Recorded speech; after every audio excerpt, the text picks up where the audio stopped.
Hello and welcome to Politics Today. I'm Farooq Patafi. Viewers, we had another subject scheduled for today. We are going to introduce that later in the program as well. But at this moment, one has to start with the sad news that former First Lady of Pakistan and the wife of former Prime Minister Mian Nawaz Sharif, Begum Kalsoom Nawaz, is no more. She passed away in London battling cancer today. And before we actually proceed in the program, it is important to reflect on her life's contribution and the life that was, because she played a very crucial role in her husband's career as well. Remember when Pakistan had endured the military takeover, Pakistan had emergency in this country. At that time, former Prime Minister was apprehended and there was a possibility that he will be sent to gallows. At that time, she took to streets and through agitation, she secured a deal for her husband that actually ensured her, his path to safety and his return eventually to Pakistan. So whatever PMLN is today, whatever Mian Nawaz Sharif was and is today, his entire journey depends on her. And that's why one has to remember her, because she contributed a lot to politics of Pakistan. Although after the exile of her husband, she retreated from politics. But that small portion of time that she spent was also very significant. It was actually very influential as well. So I have to introduce the guest I've got in the studio. One of the guests will help us understand his views on this sad demise. And then we are going to be joined on telephone by two experts as well. After that, we will introduce the topic at hand today, and then we will proceed. I have with me Zaigham Khan Sahab, who is a columnist, an analyst, and also a civil society activist. Thank you very much, sir, for being part of the program. Since our main topic that is going to be in the program is about expat Pakistanis and their right to vote, we are joined also by Altaf Ahmad Sahab, who's spokesman of Election Commission of Pakistan. I'm not going to ask him to reflect on this because his position is non-partisan, and I'm not going to bring him into this discussion. But let me go to Zaigham Khan Sahab and ask him to reflect on the life and legacy of Begum Kalsoom Nawaz. So, in 1999, when Musharraf staged his coup and Nawaz Sharif was arrested, I was a reporter in Lahore. And in a way, it was our first interaction with Begum Sahiba. And all of us, all the journalistic community, were thoroughly impressed. It was like a surprise for her because we had never interacted. In fact, she did not used to interact with journalistic community. She used to live a private life like a housewife. But her capacity, her capability, her communication, her courage, it really dazzled us all. Her wit. It was a short career, as you said, but a very bright one. Spanning just over a few months, but bright enough to put her into the league of Begum Nusrat Bhutto and Begum Naseem Wali Khan, two other great ladies who tried to and very successfully put themselves in the shoes of their husbands, illustrious husbands, who were important leaders. And of course, as you said, she led the party in a way, because at that time, much of the Muslim League leadership was very reluctant to confront the government of Pervez Musharraf. So through her courage, she was able and willing to confront the government. And she was able to protest in her own way, which was very difficult at this stage, just after the coup. And of course, she negotiated and the whole family left. And when she returned, she did not get back to politics till the very recent elections. But in that short career, in that short span, she has left an indelible mark on Pakistani politics for which she will always be remembered. Right. Apart from that, we know her as an extremely cultured woman, belonging to, again, an illustrious family, though with a different tradition, with the tradition of wrestling, Lahore's traditional family, a very cultured woman, a woman who had studied literature. In fact, I believe she did a PhD in that. Highly educated, highly cultured, and as we say, behind the success of every man, there is a woman. Right. She was the kind of woman who was behind the success of her husband, thrice elected Prime Minister of Pakistan, who happens to be... Since the news broke, sir, we have seen the messages of condolences coming from the Prime Minister, the President of Pakistan, and the Army Chief as well. We know that there was a special context these days. There is a political context. Mian Nawaz Sharif is behind bars at this moment. But this environment of mutual respect, this kind of condolences, is it a proof of improving political culture in this country? I think before the proving culture, improvement in culture or the changing culture, we should look at the culture itself. It's our heritage. It is our cultural capital. It's our social capital. It is something very precious that we inherit as Pakistanis, as people of the Valley of Indus, who in these difficult times put aside all other differences and participate in the pain of the people who are suffering. This is all of us do. You and I do. I think all of Pakistan, except some very eccentric people. We join in the pain of a person, even if we are politically or even personally opposed to that person. First, I think we should see that in that context, which is very good thing, though lately our politics has become too confrontational. And in that respect, it is a good thing. It's a good message that we still are on the same path. We want to continue with the tradition. We want to revive the tradition, because politics is, after all, politics. Right. It does not turn us into enemies of one another. Right. And finally, what happens now? She will be brought to Pakistan.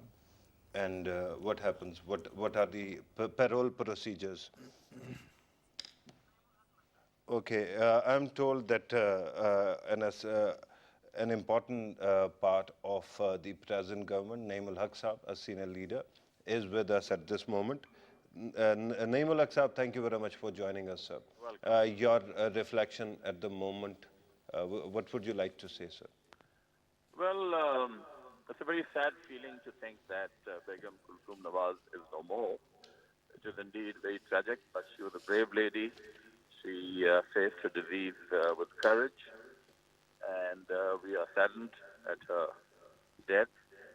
And our thoughts are with the Sharif family. And our government will facilitate all arrangements in any way possible for the bereaved family.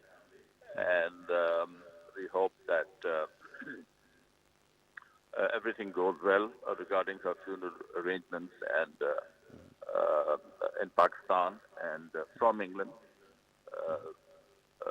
She led a very,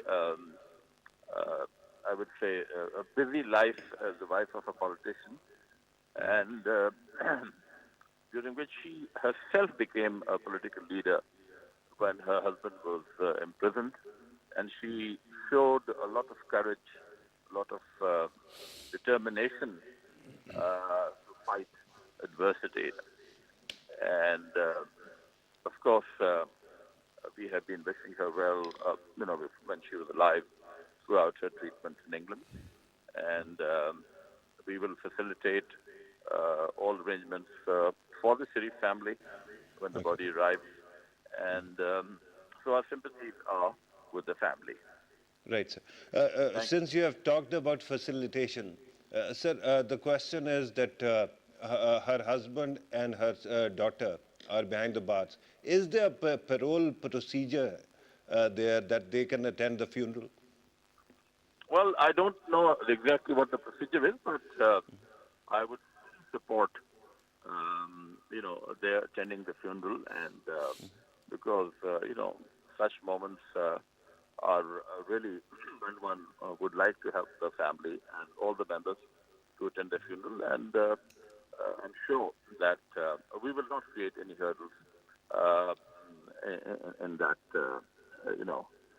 if Nawaz Sharif or his daughter want to attend the funeral, which I'm sure they will, we will facilitate that in any way possible. Right, sir. Naeem Saab, thank you very much. As senior Thank you. leader, Pakistan Tehreek-e-Insaf, also Prime Minister's special assistant. Thank you very much for joining us on telephone. Let us come back to the studio. Sir, since we were talking about parole procedure, do you want to enlighten us also? What happens now? Well, it is possible for the government to release Nawaz Sharif and Maryam Nawaz on payroll. This payroll could be as short as 1 day, full day, and he is asked to come or brought back in the evening to the prison. It could be as long as a week, or it could be 2 or 3 days. Okay. So there is an expectation that Mia Nawaz Sharif and Maryam Nawaz Will be allowed to they will be allowed attend. to attend the procedure, and let us see how much time government allows them. I think I would expect at least 3 days. It is government's For the- prerogative It or is it is government. court's No, prerogative? it is government process. It is executive's prerogative. Okay, So- regarding another very important thing, her 2 sons, they are wanted by law. What happens if they want to accompany their mother? Now that is a matter that relates more to the courts. Okay. Because they are under warrants. If they come to Pakistan, Okay.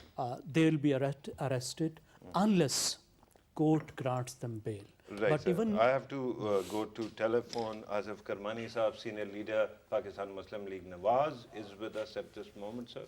Our heartfelt condolences, Karmani Saab. Can you share with us the details of the plan when the funeral is going to take place and what happens now? Thank you very much for the condolence and having me on with you. Actually, right now, the consultations between the family members are going on, and very soon, whatever will be decided, it will be shared with the media about the funeral and other arrangements. Right, sir. You can say a few words about her legacy as well. Mrs. Kalsoom Nawaz Sharif was a very, very brave, religious, and very, very extraordinary, well-mannered lady. And she was an institution in her own self, and I was very close to the family. I'm still very close to the family, and I have seen the family and Begum Sahiba very closely. And she was a wonderful lady, and every time, I haven't seen her cursing somebody or complaining, and she was a perfect lady by all standards. And then, her struggle, especially against the dictator Musharraf, and it's a golden chapter of our political struggle in Pakistan in democracy, for services for democracy. And her departure is a great loss, not only to the nation, to the party, to the family, but also, to myself also. And she was a brave woman by all standards, and she was very loving, caring, and she used to, respect the elders and show affection to the younger. So it's a great loss, I would say. It Besides is from politics, indeed. Asif Karmani Sahab, senior leader, Pakistan Muslim League Nawaz, thank you very much for joining us on telephone. We are, the entire nation joins the, Sharif family and PMLN in condoling this tragic loss. Let us come back to the studio and let us come back to the original topic that we had planned. For quite some time, viewers, we have been talking about the expatriate Pakistanis getting the right to vote. It has been in discussion for quite some time, but we were repeatedly told that there are technical bottlenecks. There are problems. That's why maybe Pakistan has not been able to do it. Thanks first to the courts and then also to the Election Commission of Pakistan. Now we are told that they will be given the right to vote. And today we are going to talk about the modalities of that arrangement, how it is going to proceed and what happens. I've already introduced the guest in the studio. And let me go to the spokesman of ECP, Election Commission of Pakistan, who's sitting right next to us, and ask him what are going to be the modalities. Altaf sir, your takes. Thank you very much. Basically, there are two steps to the whole of this process. One is the step of registration, and the other is then voting. It's a very simple methodology. The whole of the modality is the whole of the voting process has been based on online system. Okay. Yeah, internet voting. Okay. First, you have to register, and this is very important that all those people who could hear my voice, that this moment they are left with only 4 days. And the next 4 days, they are supposed all of the voters who belong to the 37 constituencies of Pakistan where the elections are being conducted. I mean, the by-elections being conducted. Right. So the first thing they have to do is to get themselves registered. Where? On which website? On www.overseasvoting.gov.pk. Right. Or they could register even. Let me repeat just for the sake of emphasis, www.overseasvoting.gov.pk. Right, sir? Or the second one is they could register on the website of the Election Commission of Pakistan, www.ecp.gov.pk. Right, which is even more simple. This is very important. So the first step is they have to get registered. What happens after that? When they get registered, and for another thing, let me share that a few things are very important for the registration.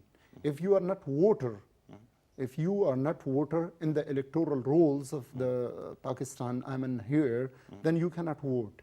Okay. For that, you have to be voter on the electoral roll. You have to exist on the electoral roll of the Election Commission of Pakistan. If a Pakistani citizen left the country 15 years ago, and he has not registered himself as a voter, then he cannot register himself. So then it becomes 3-step process. First, he has to get it registered here. No, there is no time for that now. No, it is not. There might not be any time for the upcoming elections. Yeah, but there might. For the rest of the elections, Yeah. they'll have to register here. To register themselves. Okay. And This is one there thing. any mechanism available for the overseas Pakistanis regarding that as well?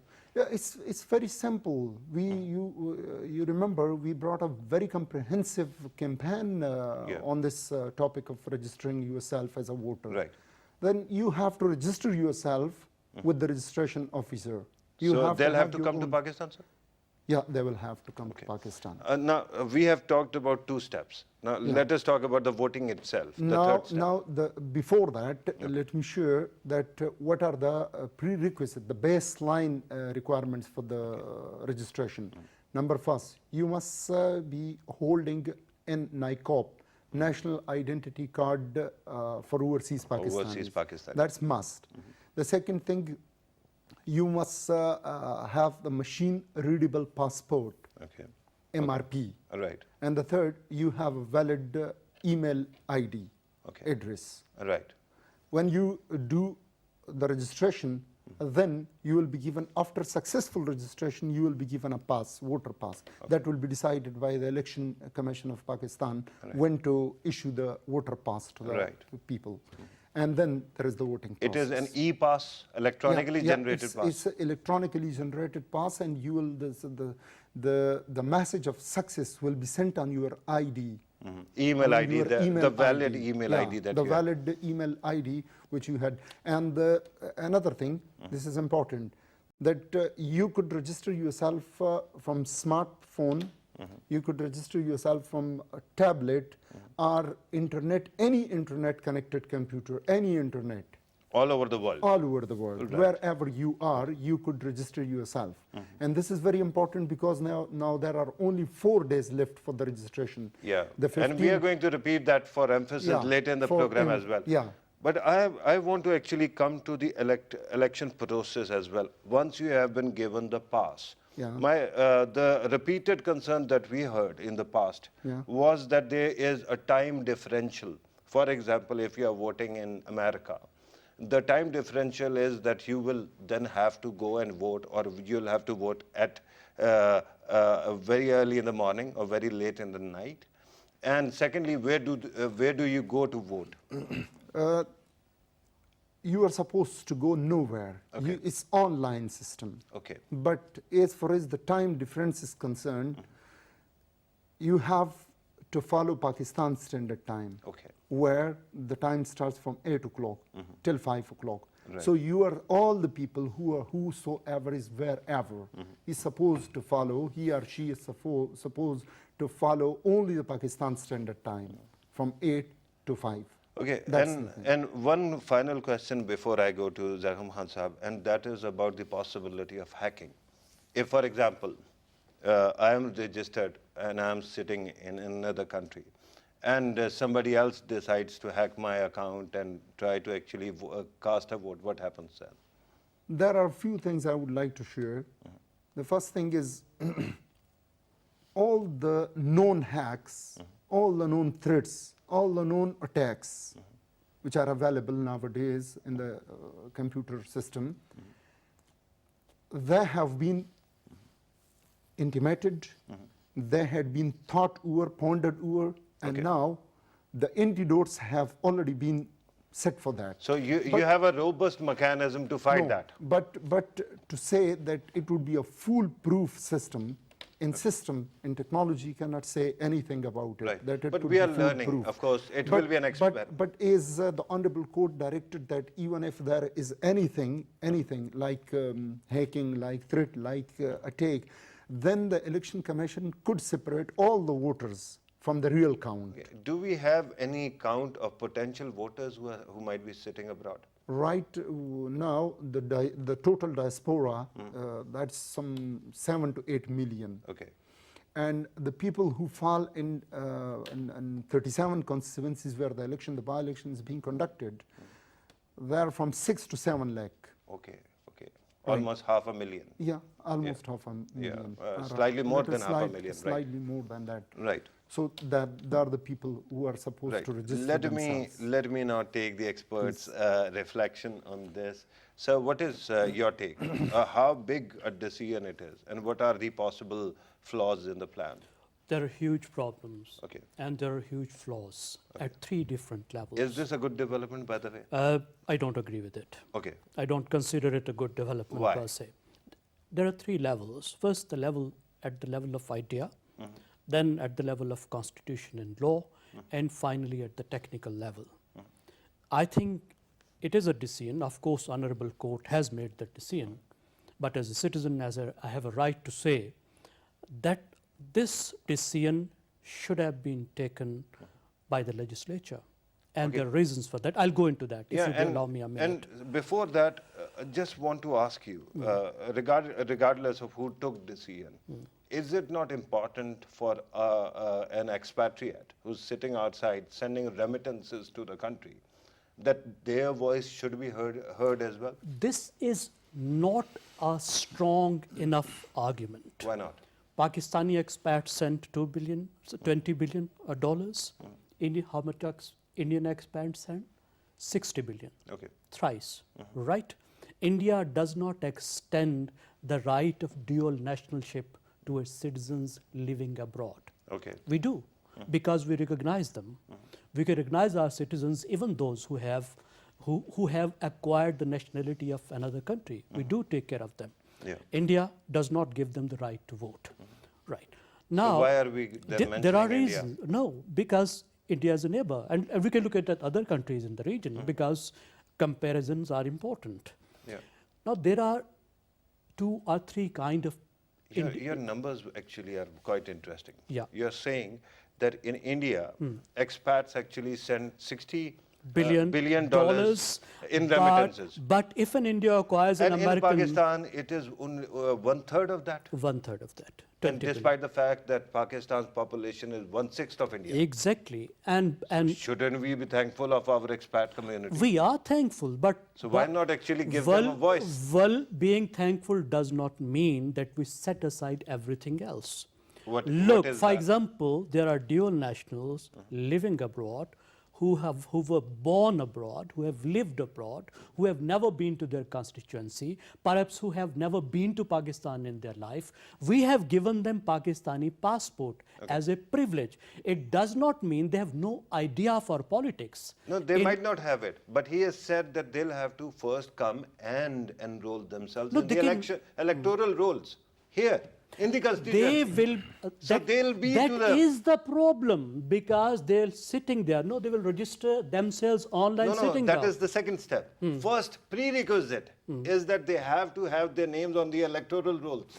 Their names will be on electoral rolls. And they'll have to come here. For Sir, in the constituency whose politics they are not aware of, I'm not sure what I have read. Again, we can go back to him. And we What have I understand, they can register online and they can vote online without ever coming to Pakistan. That's my understanding, sir. Is that you right? clarify, sir? As far as the voting, the internet voting now is concerned, only those people whose name already exists on the electoral roll of the election commission. This is one thing. And the second thing, there shouldn't be any confusion. The second thing is, when you get yourself for the first time as a voter, get yourself registered for the first time as a voter, that's a different subject. For that, you have to be physically there. You have to physically register yourself. You have to show all of your identity. Yeah. That's Where- in person, sir. No, in do you person. have to come to Pakistan to register? Or Yeah, no? if somebody wants to come No, to no, but can they register no, themselves no, sitting we in? do not have, at the moment we do not have Are you going any. to extend it? That is an Well, executive that's decision not the that hasn't decision. been taken. That's not the but decision at of this the- moment, as things stand today, if you are not on the electoral rolls, in 4 days, You cannot go and vote. Well, this is the first time.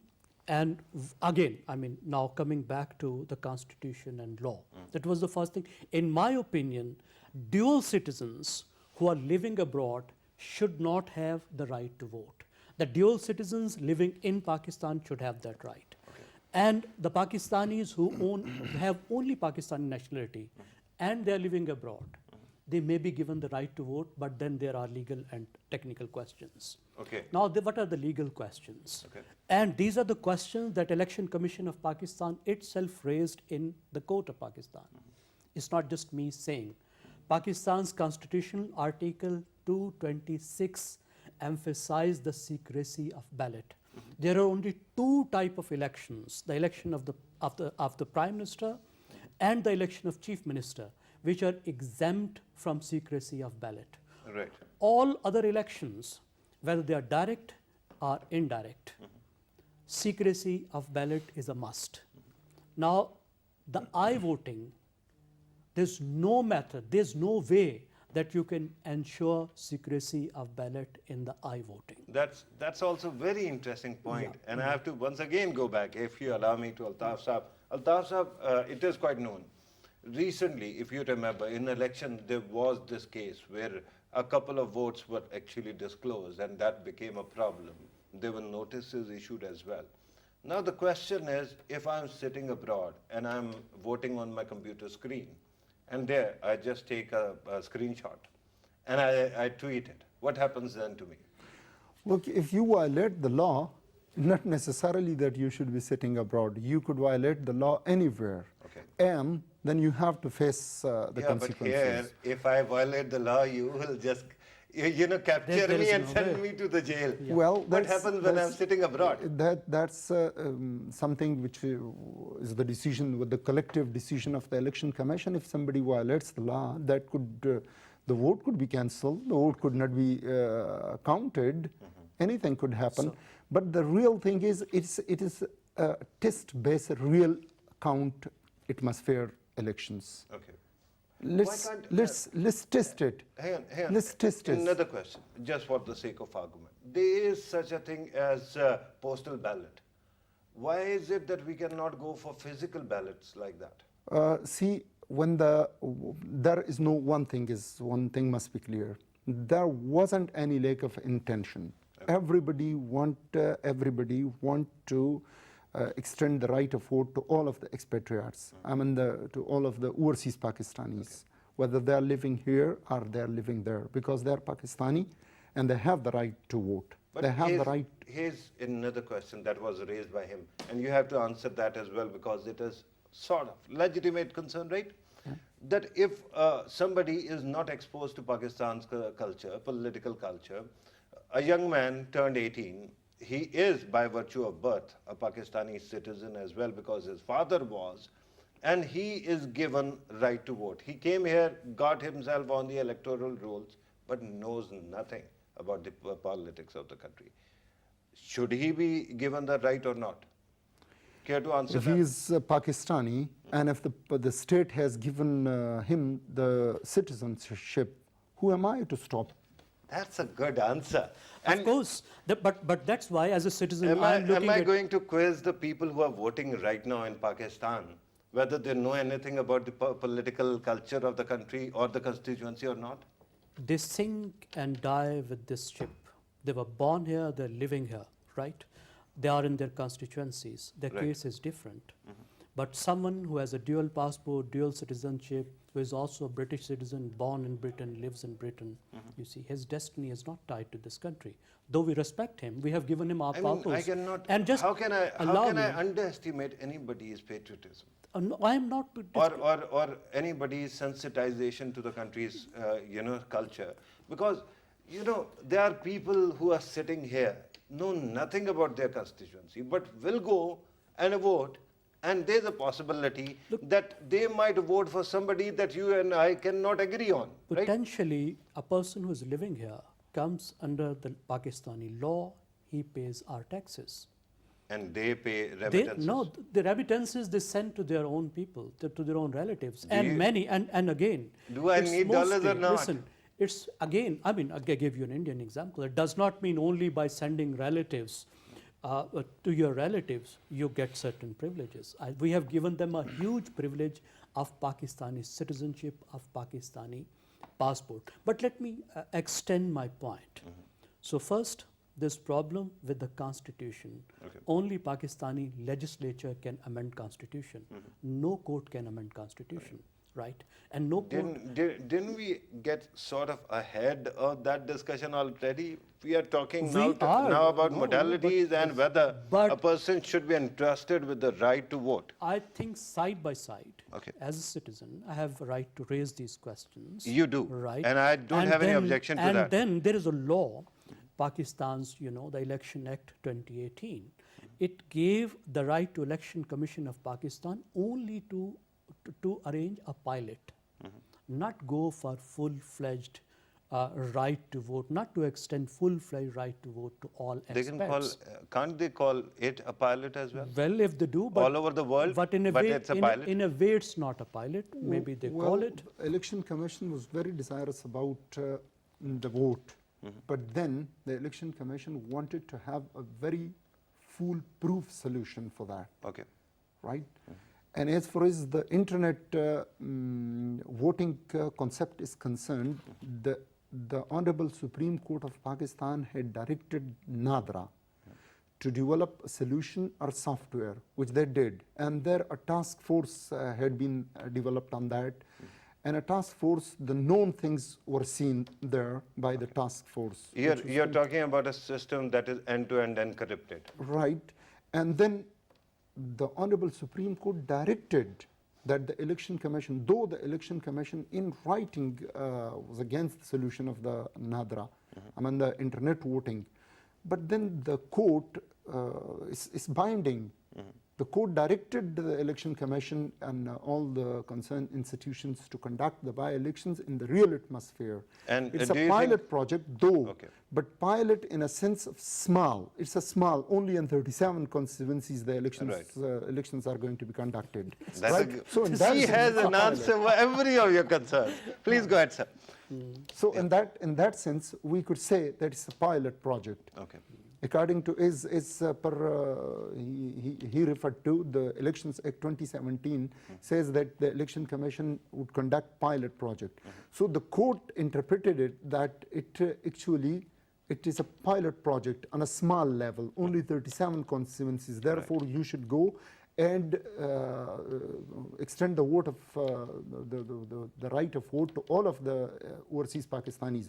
If there is any apprehension, which has already been apprehended by so many people like him, if there is anything like that, contrary to the exact thing, then it could be separated. Okay. The votes of the overseas could be separated then. If there is any hacking, God forbid, there is any attack, there is any threat. But as I How told do you, you that how do you decide the level of contamination? For example, there is a kind of hacking. How would you know that your main pipeline has been hacked, or whether it is one server or one end that is being hacked? as I told you, that the software and the solution, the internet solution, had been devised by NADRA, and they are assisting. Technically, NADRA is assisting the Election Commission of Pakistan. So they would see all of these things. But as I told you earlier, that it's a system. It's a technical system. So Which you is cannot, human, in technology, in human technology, developed you technology. cannot say that it's 100% foolproof. Right. Before I go back to Zaigham Khan Sahab, do you think, your personal opinion, sir, do you think that it is a public interest matter when voters abroad are given the right to vote or not? If it is safe and secure, then of course it is a very public interest. There you go. It's Regarding neither safe- legislation, It's and neither safe nor secure. 183.4. Again, let me remind my friend of what IT expert task force of Election Commission of Pakistan said When? in the Supreme Court of Pakistan. This time, now. Yes. They said that this online I-voting system is susceptible to attack by foreign governments and foreign agencies. It's not going to be foolproof. This is what IT expert task force of Election Commission of Pakistan told Honorable Supreme Court of Pakistan. It's not me saying, right? And what was the And- order of Supreme Court after Right. that? Of course, to we know, shore we up know the that. defenses, right? Of course, we know that. But as And I'm coming to of you. course, as citizens, I know you want to Of answer. course, as citizens, we can discuss that. It's our court. You see, it's our country. And I'm not it's our stopping you. I legislature, don't know why right? do you have this perception that I'm going to stop you? I'm But again. allow me a little degree of cynicism as well. Of course. Yeah. Of course, in this case, I'm all cynicism. No, I'm also cynic, For a change but this time. And it is the same NADRA that gave us election management system, result management system. And that made this election controversial, which was a far more simpler system. Okay. Well, and I think without any kind of secrecy, this kind of election is open to manipulation. Yeah. And I think Election No, Commission. but their server, when I'm casting my vote online, sitting abroad, at that time, how does it become open to any kind of publication or transmission? Because maximum I can take a picture, and if I do, it will reveal my identity. And the moment the identity comes online, they can cancel, shoot down the vote. No, I mean you can be sitting with 10 other persons, a person who has paid you to vote. You are sitting in front of your monitor. You can pay me and I can go to a polling to station and vote. vote there. No, that's a different thing. It's very difficult for And you I can to take prove. sneak in a mobile and that- take the that- picture that- as well. No, it's very difficult, but that whole environment has been created here. There's no provision of secrecy. But then it may be difficult for an individual hacker, but when it comes to states and when it comes to secret services, they have huge capacity to enter into these kind of systems and manipulate. Yeah, we have seen what is happening in America, but that actually is a bit different because they seem to have manipulated the social media data, and through that they might There- have actually impacted a voters' decision-making power. If that happens in Pakistan, you won't be able to stop it. Look, But- and just one more thing. I think since my friend says that it is still piloting, I think there are other things. For example, in India, they are discussing and maybe they are going to legislate on voting by proxies for what they call NRIs, non-resident Indians, what we call expats in our case. That an Indian living But abroad, their NRIs are not dual citizens? dual citizen can't vote. Okay. Simply because they are not Indian citizens. If you acquire any other nationality, any nationality other than of India, you lose your Indian nationality. So we are giving a huge advantage to the people So of all Pakistani those origin. NRIs that are mentioned on their television are basically Are Indian nationals Indian sitting in nationals. other countries Yes, for 20, 30 years. yes, there are no dual nationals. So we do care for Pakistani people of Pakistani And I origin. don't, If they send us 20 billion to their own relatives, of course not to state of We are Pakistan, their relatives we, also. we do take care of them. I think this vote by proxy can be an interesting idea, that a citizen living abroad designate someone within Pakistan to vote on his or her behalf. Why make it so cumbersome? This is very simple because then It you is vote. quite Then you cumbersome. vote. No, that is far simpler than what we are doing here. Sir, but with due respect, if you entrust me with your vote, I can go and bungle it. I can vote and vote for somebody else. This is like And I can accept money. This is like someone helping a blind person to vote. Right. Sir, you, Altaf Sahab, you wanted to say something. Actually, I would like to comment on his statement, which he says, as far as the question of hacking is concerned, in the task force. The task force, though they said that it could be prone to the hacking, to the threats, to the attacks, anything, but then it was on a small level, and then the task force was even assigned with the task of attacking the system. Okay. Attacking the system, hacking the system, threatening the system, and they tried it. Actually, they were being assigned with the task to do it, but they failed. And that was the They're reason. not hackers. No, come on, come. You have to give it to them that they tried. See, now if it is binding and we are supposed to do it, let's do it. We'll see. But the first thing they get, I would, if somebody could hear me, I would request all of the people, all of the overseas Pakistani who belong to 37 constituencies of Pakistan, they should get themselves registered before 15 because they are left only with 4 days. And today is 4 days, 11th here. Yeah, today is 11th, and then 12, 13, 14, and 15 is the last day. So before 15, they should not wait for anything else, get registered themselves. If the Election Commission is now doing it, let's do it in a good way. Let's have good participation of the voters. And regarding another controversy, he was mentioning RTS and all that controversy. What happens if similar kind of controversy is created about this system by the political opponents?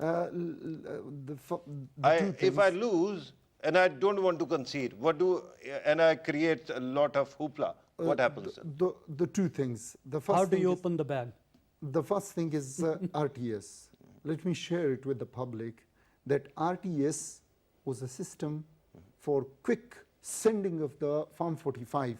So the RTS had got nothing to do with the quality of the result. The quality of the result remained the same. RTS did not affect the quality of the result. That must be clear. And the second thing is internet. If this thing happens, if that thing happens, these are the conjectures.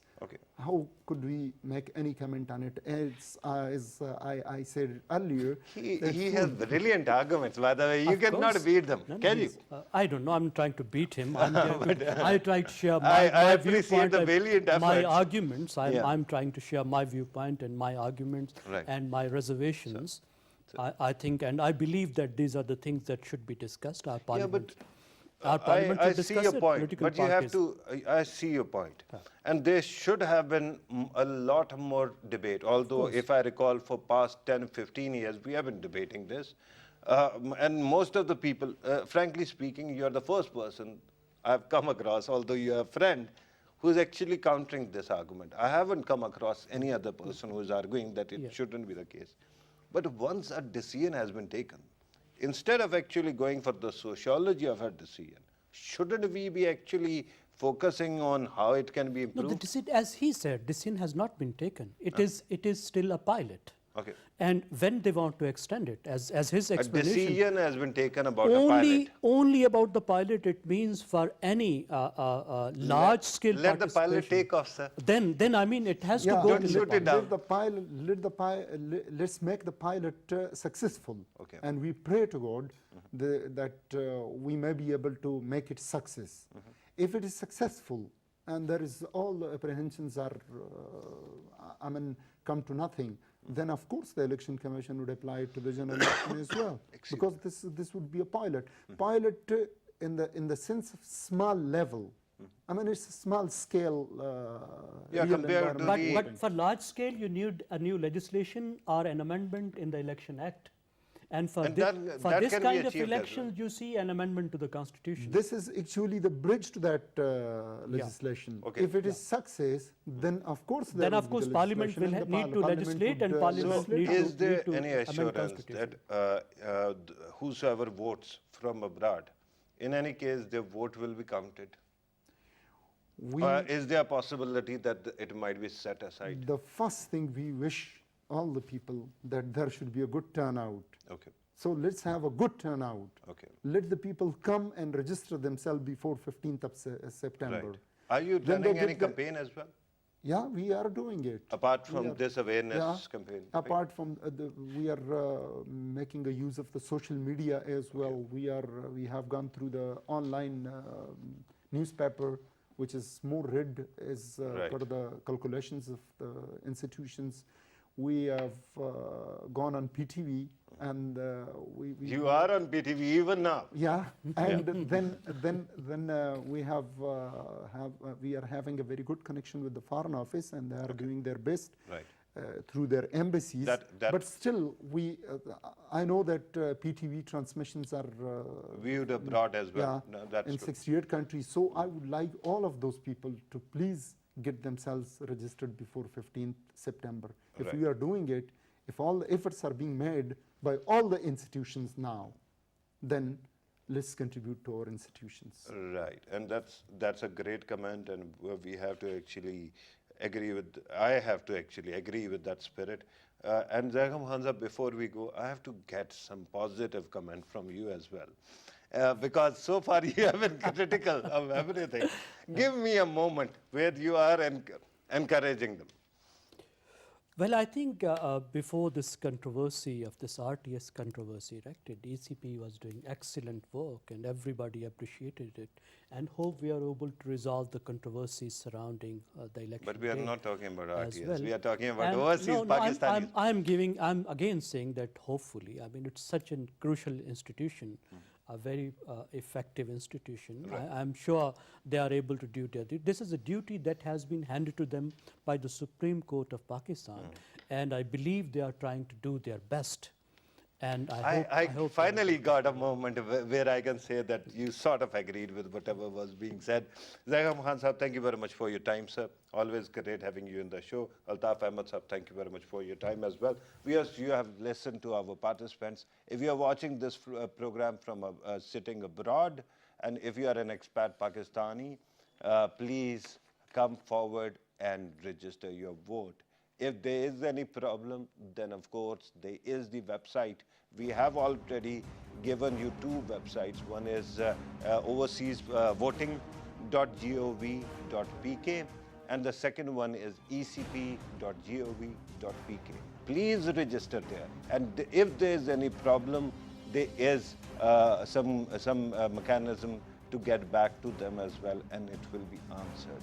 It is your right and it is your responsibility at this moment to support this effort, which is, in any case, quite encouraging that every citizen, wherever he's sitting, gets a voice in Pakistani system. This was today's program. Thank you very much for watching us. Take care.